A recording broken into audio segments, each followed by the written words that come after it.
What has Jagan done in the last 5 years? What has Jagan done in the last 5 years?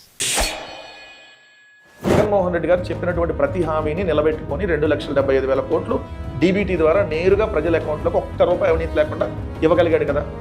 37,000కు పైగా నాడు నేడులో భాగంగా స్కూళ్ళని remodel చేసి corporate school లాగా చేసింది జగన్మోహన్ రెడ్డి గారే కదా. ప్రతి గ్రామాన సచివాలయం, రైతు భరోసా కేంద్రం, వైఎస్ఆర్ హెల్త్ క్లినిక్ 2,000 జనాభాకు వచ్చిన ప్రతి గ్రామంలో ఈ నిర్మిస్తే రాష్ట్రం ముందుకెళ్ళినట్ట వెనక్కి వచ్చినట్ట.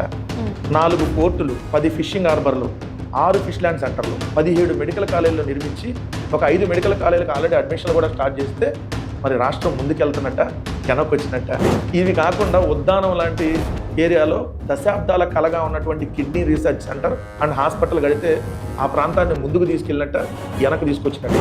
ఒకే ఒక్క సదస్సు ద్వారా విశాఖపట్నంలో సమ్మిట్ అదాని, అంబానీ, ఇలా అపోలో, ఇలా పెద్ద పెద్ద దిగ్గజ కంపెనీలందరినీ ఒకే ప్లాట్ఫామ్ మీద తీసుకొని వచ్చి 13 లక్షల కోట్ల రూపాయలకి ఎంఓయూలు కుదుర్చుకొని ఆల్రెడీ 3 లక్షల కోట్లు గ్రౌండ్ అయ్యే విధంగా జగన్మోహన్ రెడ్డి గారు అధికారంలో ఉన్నప్పుడే చేస్తే మరి పారిశ్రామికంగా ముందుకెళ్ళినట్టే వెనక్కి పెట్టినట్టు. ఒక 20,000 ఉద్యోగాలు సింగిల్ నోటిఫికేషన్ ఇచ్చిన దాఖలాలు చంద్రబాబు నాయుడు చరిత్ర మొత్తంలో ఉందా?